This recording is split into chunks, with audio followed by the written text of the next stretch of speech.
ప్రేక్షకులకి నమస్కారం. సురేంద్రపురి కుందా సత్యనారాయణ కళాధామం గోపురానికి స్వాగతం.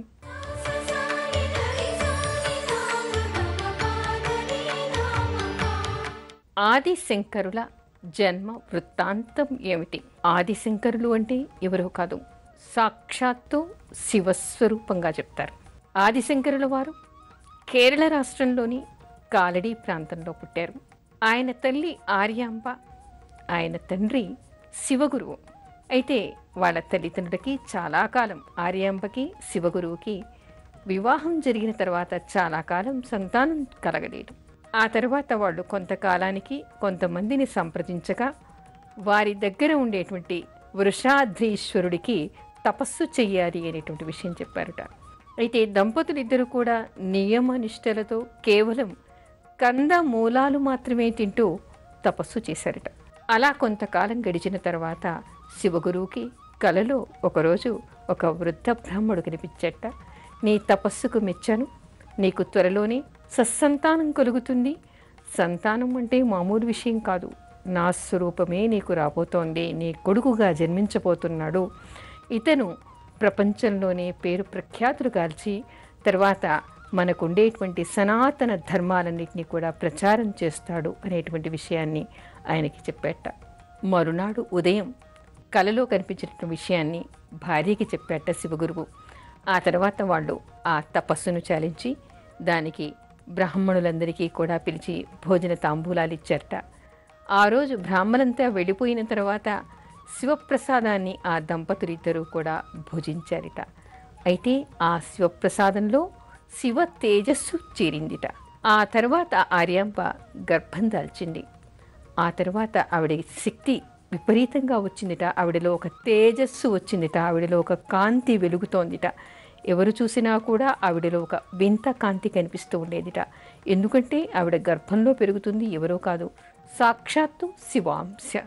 ఆవిడికి కలలు వస్తూ ఉండేవిట, ఎద్దు మీద ఎక్కి వెడుతున్నట్టు, అందరూ కూడా ఆవిడికి మంగళధ్వనులు చేస్తున్నట్టు, జయ జయ అని జయ జయ శంకర శంకర అంటున్నట్టుగా ఆవిడికి వినపడుతూ ఉండేవిట. ఉలిక్కిపడి లేచి చూసేదిట. అది కళ మాత్రమే అనుకుని మళ్ళీ పడుకునేది. నిత్యం ఆవిడికి అలాంటి కళలు వస్తూ ఉండేవిట. శారదాదేవి పీఠం మీద తను కూర్చున్నట్టుగా కళ వస్తూ ఉండేదిట. ఇలా అనేక కళలు ఆవిడకి, అంటే శివుడు ఏ విధంగా ఉంటాడు, శివుడు సాక్షాత్తుగా మనకి భౌతికంగా మన ముందర ఉంటే ఎలాంటి పూజలు జయధ్వానాలు చేస్తూ ఉంటామో అవన్నీ కూడా ఆవిడ కళలో దర్శిస్తూ ఉండేదిట. అయితే 10 నెలలు నిండిన తర్వాత ఒక శుభముహూర్తాన్న ఆవిడ ఒక బాలుడిని ప్రసవించింది. అయితే శివాంశ వలన శివుడి గురించి తపస్సు చేసిన తర్వాత కొడుకు పుట్టాడని అతనికి వాళ్ళు శంకరుడు అనేటువంటి పేరుని పెట్టారట. ఆ తర్వాత అతనికి 3వ సంవత్సరం నుంచి అవగాహన శక్తి చాలా పెరిగిందిట.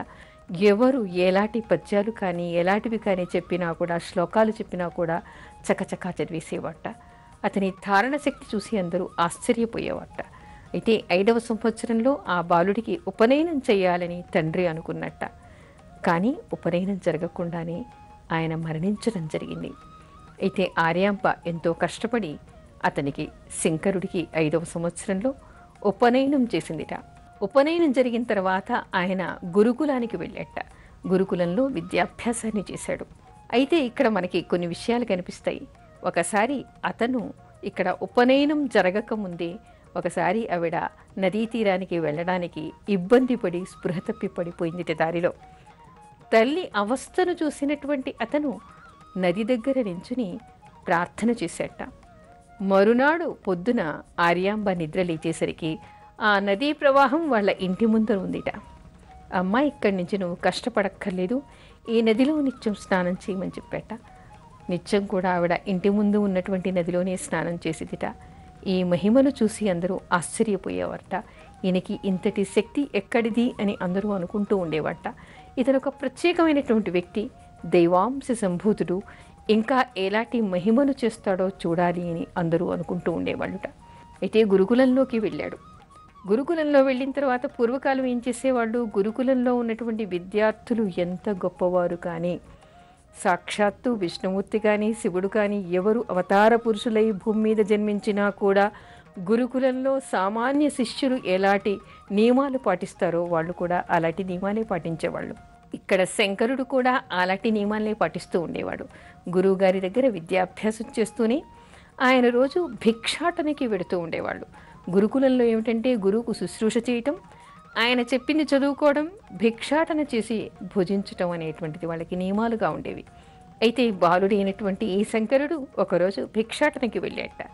వెళ్ళినప్పుడు ఒక ఇంటిలోకి వెళ్ళేసరికి ఈ తేజోమూర్తిని చూసినటువంటి ఆ ఇల్లాలు భిక్ష వెయ్యాలి అనుకుందిట. ఆ ఇంటి ముందు ఆగి ఈయన భవతి భిక్షాం దేహి అంటూ ఆయనకున్నటువంటి జోలెను చెప్పేట. ఆవిడికి కళ్ళమ్మట నీళ్ళొచ్చాయిట. ఆవేదన పడింది, బాధపడింది. భర్త యాయావారం చేయటానికి వెళ్ళాడు. ఇంట్లో ఎక్కడ ఏ మూలను చూసినా ఏమీ కనిపించలేదుట. నాయన, నీలాంటి మహా దివ్య పురుషుడు నా ఇంటి ముందు నిలిచి భిక్షాటనకు వస్తే నేను ఏమీ పెట్టలేనిటువంటి స్థితిలో ఉన్నాను, ఒక్క క్షణం ఆగు అని చెప్పేసి పెరట్లోకి వెళ్ళి వెతికి వెతికి ఉట్టి మీద ఉన్నటువంటి కుండలో ఎండిపోయిన ఒక ఉసిరికాయ ఉంటే తెచ్చి ఆయన జోలిలో వేసిందిట. నన్ను క్షమించు, నీకు నీలాంటి మహానీయుడు వస్తే నేనేమి వేయలేకపోయానని కన్నీళ్లు పెట్టుకుందిట. ఆ చిన్ని బాలుడైనటువంటి శంకరుడికి ఆ గృహిణిని చూసి ఆర్ద్రతతో ఆయన మనస్సు ద్రవించిపోయిందిట. ఇంకేముంది, ఆయన మహాలక్ష్మి గురించి స్థవన చేశాడు.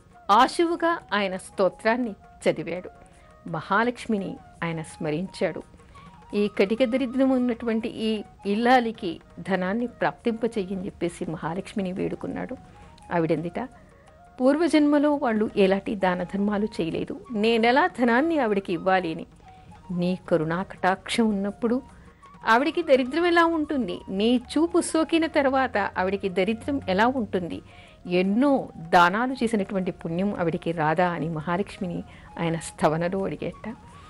అప్పుడు మహాలక్ష్మీదేవి కరుణించి ఆ ఎంట బంగారు ఉసిరికాయల వర్షాన్ని కురిపించిందిట. ఇప్పటికీ ఆ స్థలం ఉంది అని అక్కడికి వెళ్ళిన వాళ్ళంతా కూడా చెప్తూ ఉంటారు. అయితే కనకధారా స్తోత్రము ఆయన అశువుగా చెప్పినటువంటి ఆ స్తోత్రంగా చెప్తారు. అలా శంకరులు తన చిన్న వయసులోని అనేక విషయాల్ని, అనేక మహిమల్ని చూపించాడు. ఆ తర్వాత ఆయన గురుకులంలో విద్యాభ్యాసం చేసి 8 సంవత్సరాలకి మన శాస్త్రంలో చదువుకోదగినటువంటి ఎన్నో విషయాల్ని ఆయన గ్రహించాడు.